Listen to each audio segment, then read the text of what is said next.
हिंदू हृदय सम्राट बाळासाहेब ठाकरेंचा देखील होता, एकदा ठरवलं की निर्णय घेऊन टाकायचा, तशा पद्धतीचा स्वभाव हा उद्धवजींचा आहे। जिनको मेरा हाथ पकड़कर चलना था, हैरत है वो बात पकड़कर बैठ गए। आज आपल्या सभागृहातून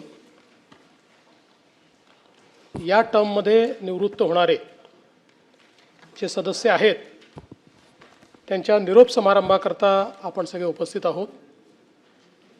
खरं म्हणजे मला नेहमी या गोष्टीचा आनंद वाटतो की हे सभागृह असं आहे की ज्या सभागृहामध्ये आलेले सदस्य, निवृत्त होणारे सदस्य सगळ्यांचं स्वागत होतं, त्यांच्याबद्दल चार चांगले शब्द बोलण्याची संधी सगळ्यांना मिळते आणि म्हणून हा एक अतिशय महत्त्वाचा अशा प्रकारचा सोहळा आहे असं मी समजतो।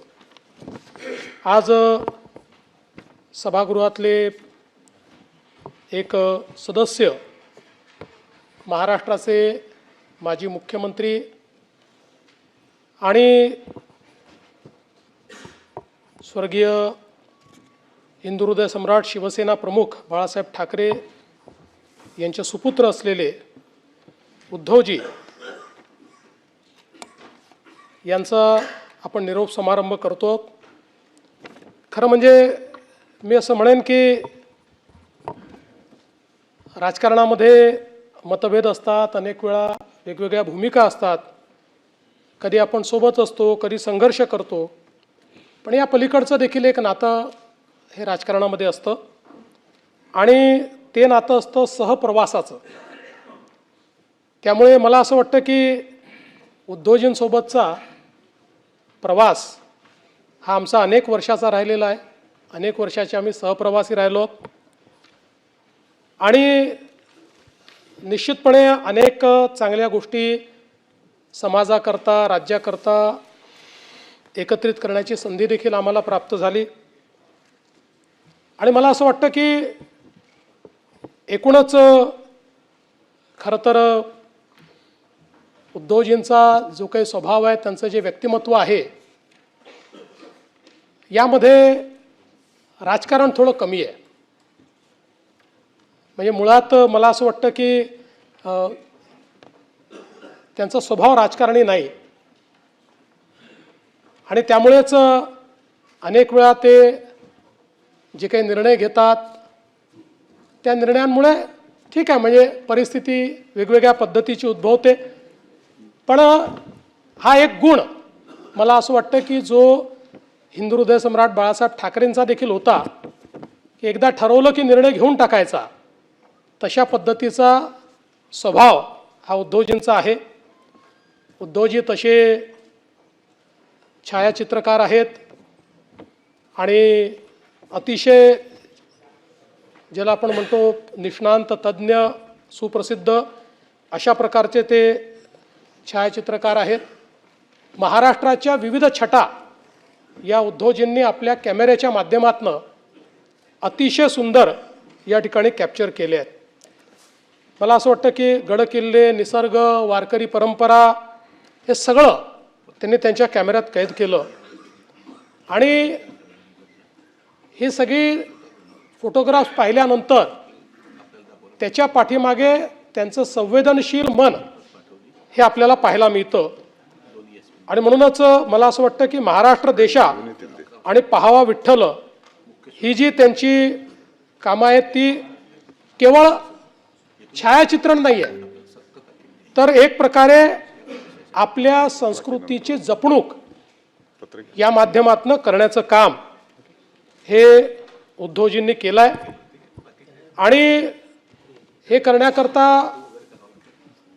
खूप कष्ट देखील अनेक वेळा त्यांनी घेतले आहेत।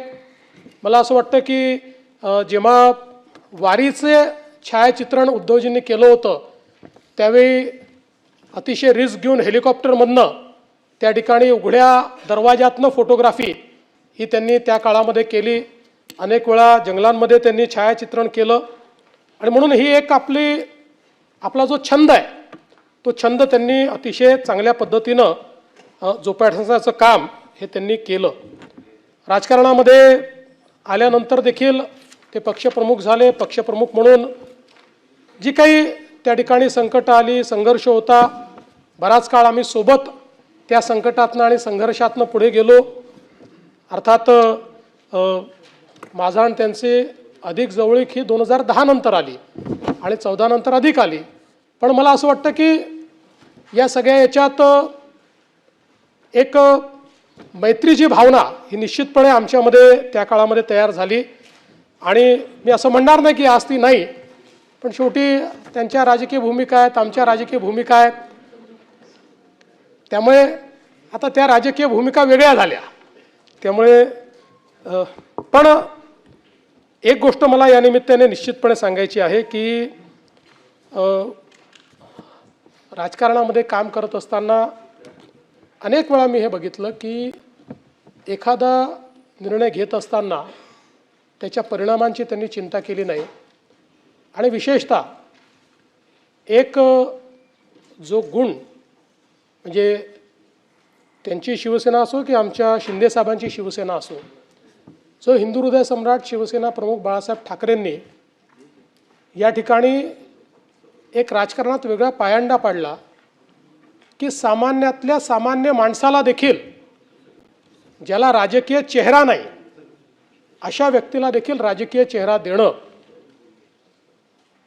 आणि त्यातनं राजकीय नेतृत्व उभं करणं, मला असं वाटतं की हा जो गुण आहे हा निश्चितपणे शिकण्यासारखा आहे. बाळासाहेबांनी निश्चितपणे तो गुण आपल्या सर्वांना दिला, उद्धवजींनी जोपासला. आज शिंदेसाहेब देखील आपण जर बघितलं तर राज्यसभेच्या यावेळेच्या निवडणुकीत त्यांनी ते जपण्याचंच काम या ठिकाणी केलेलं आपल्याला पाहायला मिळतं.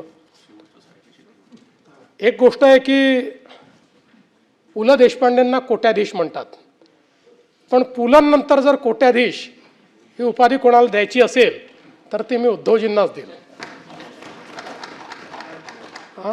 हा अर्थात नाही, ते कागदांच्या नाही, शब्दांच्याच.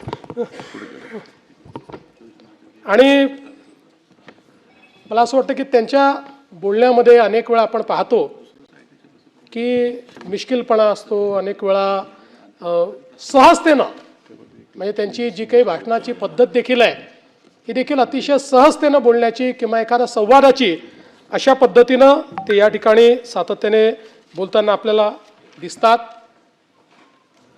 अनेक वेळा ते भिडताना दिसतात, खूप जोरदार अटॅक करताना दिसतात, जोरदार प्रतिवाद करताना दिसतात, पण त्याचा मूळ स्वभाव तो नाही आहे.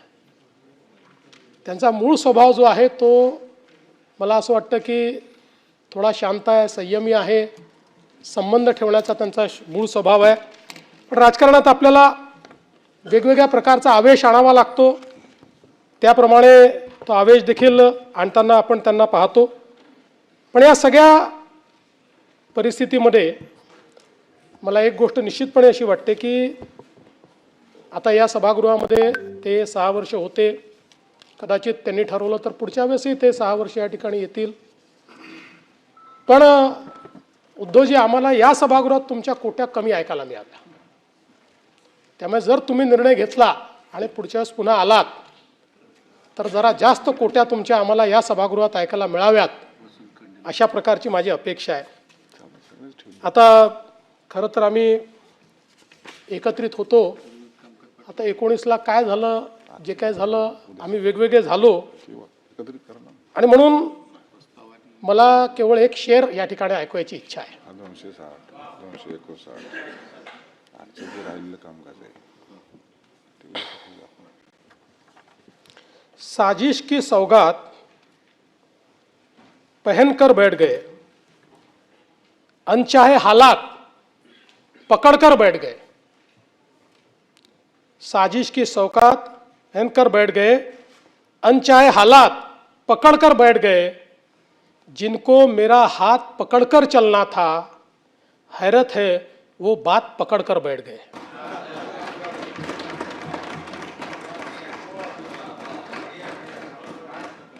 पण ठीक आहे, आता कुठलाही आपला रस्ता असला तरी तुम्हाला खूप शुभेच्छा आहेत.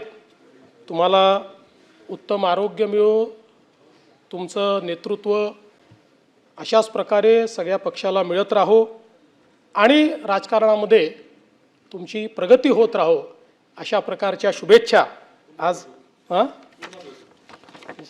हां पुन्हा नाही पुन्हा येईन माझा आहे हां पुन्हा भेटू नाही ते तर भेटूच त्याला काय त्यामुळे आपल्याला मी मनापासून शुभेच्छा देतो.